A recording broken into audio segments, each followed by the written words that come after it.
Out of all the farms in California, you chose Butte County to visit. Why specifically Butte? Well, I want to see the different challenges facing agriculture in different parts of the state. So I have visited the Central Valley a number of times and was in the Imperial Valley recently. So I wanted to come here and find out what are the particular water challenges the crops are facing. And are there other unique crops or issues that I can help with? And people could not be more wonderful and welcoming. It's just a treat to be here.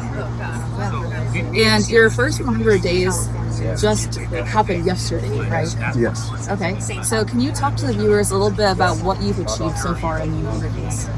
Well, I introduced my first piece of legislation, which is designed to give a tax credit for families that want to harden their homes against fire or flood.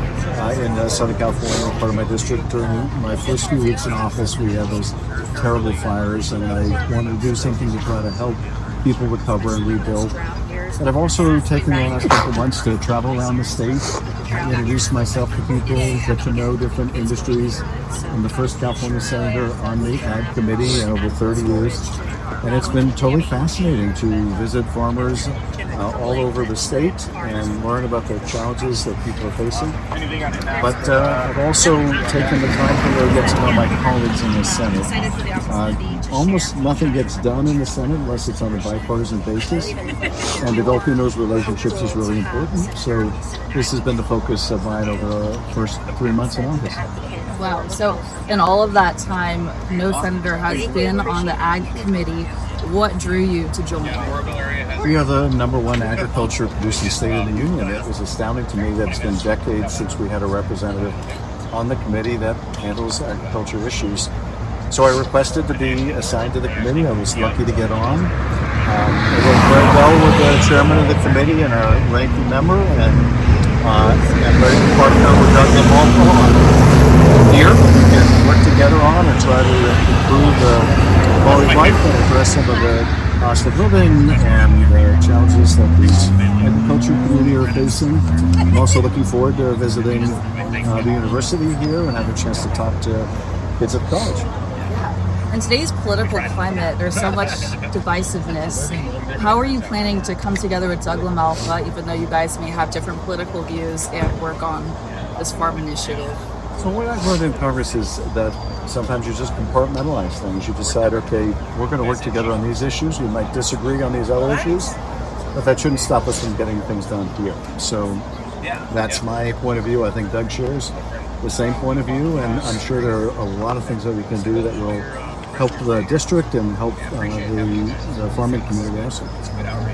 And water storage has also been a main concern for a lot of people in the North State. Is there anything that's going to be done to maybe address some of these problems, or has Doug LaMalfa mentioned this with you yet? Well, water storage is certainly a huge issue, and one of the things that I'm particularly focused on is when we have wet years, how do we capture the millions and millions of gallons every day that might otherwise flow out into the ocean? So what above ground storage makes sense? How do we recharge our aquifers? I think this is a big part of the solution. We have to find the right balance in how we do it, but I'm certainly eager to learn more about this and find out how I can help. And one more question. In the last election, we saw a lot of Californians vote red. I'm wondering what the Democratic Party is working on in California to try to keep some of their voters and to also try to promote their message effectively. Well, I think people were voting the economy, and they were voting against very high prices, and they viewed the Democratic Party, given that the Democratic Party was in the White House, as the party of the status quo.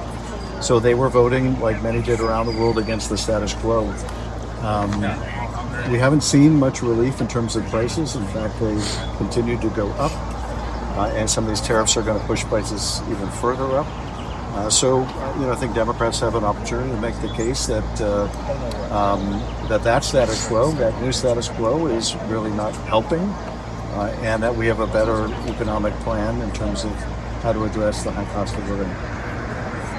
Thank you so much. I appreciate your time.